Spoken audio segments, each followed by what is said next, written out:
साथ ही साथ आपसे मांग करता हूं कि तुरंत अपने बयान को वापस लीजिए और समस्त जैन समाज से और बौद्ध समाज से माफी मांगिए। घृणित मानसिकता आप जैनों और बौद्धों के प्रति रखते हैं, जिसने वास्तव में हमारे दिल और मस्तिष्क को विचलित किया है। तो जिस प्रकार का सम्मान आप हमारा करेंगे, उसी प्रकार का सम्मान हम आपको भी देंगे। कि जैन इस भारत का मूल अंश है। आपने या तो इतिहास नहीं पढ़ा और या इतिहास पढ़ने के बाद भी आप अनाप शनाप बोल रहे हैं। कि जैन इस भारत का मूल अंश है। सरकार को उनके खिलाफ सख्त से सख्त कार्रवाई करनी चाहिए। देखिए, जगत गुरु स्वामी भद्राचार्य जी ने एक पॉडकास्ट में अरुण पंडित जी के शो में जिस तरह से जैनों को और बौद्धों को आक्रमणकारी कहा, विधर्मी कहा, वो बेहद दुर्भाग्यपूर्ण है।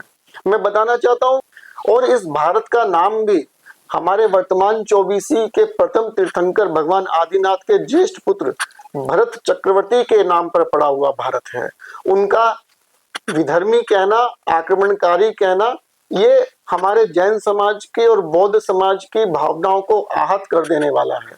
हमारा जैन समाज वो समाज है जिसने हमेशा से इस भारत के निर्माण के लिए अपना सर्वस्व न्यौछावर किया है। चाहे हम राजा खारवेल की बात करें, और चाहे हम राजा चंद्रगुप्त मौर्य की बात करें, चाहे राजा संप्रति हो, चाहे रानी अबक्का हो, चाहे हमारा स्वतंत्रता संग्राम हो, उसमें भी जैनों ने अपने बलिदान दिए हैं।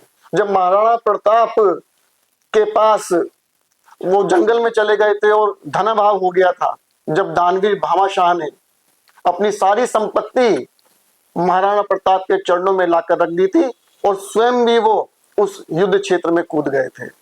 दीवान टोडरमल जी ने साहबजादों के अंतिम संस्कार के लिए स्वर्ण मुद्राएं खड़ी बिछाकर भूमि लेकर उनका अंतिम संस्कार करवाया था। हमारी वो भारतीय संस्कृति है, हमारी वो साझी विरासत है।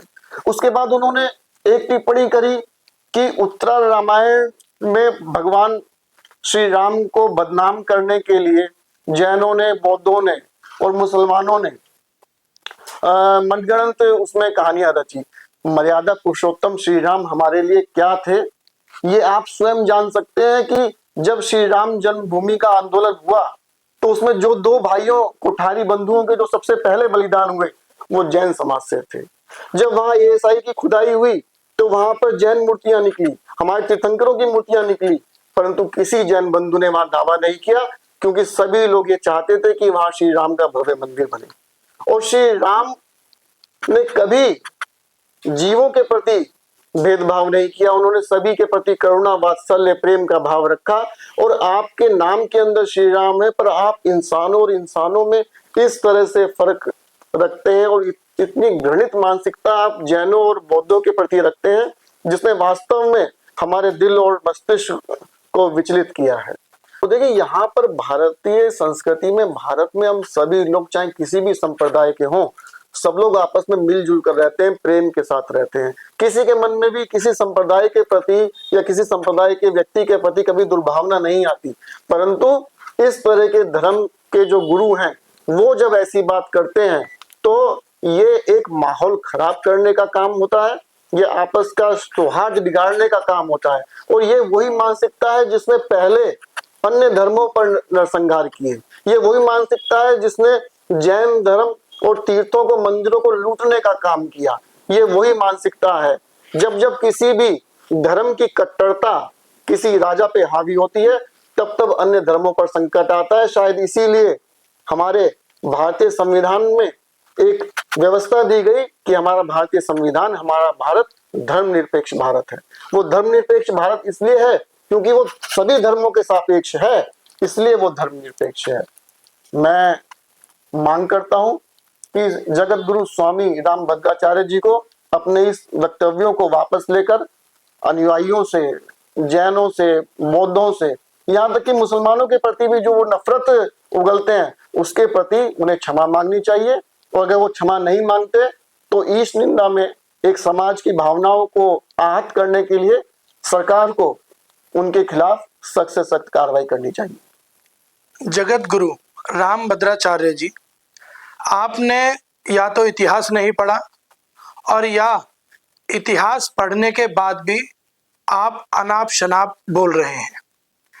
क्योंकि यदि आपने इतिहास पढ़ा होता तो आपको जानकारी होती कि जिन राम की आप बात कर रहे हैं वो राम इक्ष्वाकु वंश से आते हैं, और इक्ष्वाकु वंश में इक्ष्वाकु कोई और नहीं, स्वयं जैनों के प्रथम तीर्थंकर भगवान ऋषभ देव ही हैं।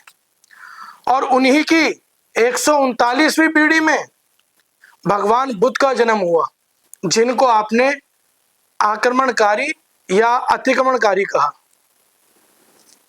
मैं आपसे सिर्फ इतना ही कहना चाहता हूं, यदि इसी तरीके का विद्वेष आप समाज में फैलाते रहे और इसी तरीके के आप कटाक्ष भरे बयान जैन और बौद्धों के खिलाफ देते रहे, तो जिस प्रकार का सम्मान आप हमारा करेंगे उसी प्रकार का सम्मान हम आपको भी देंगे।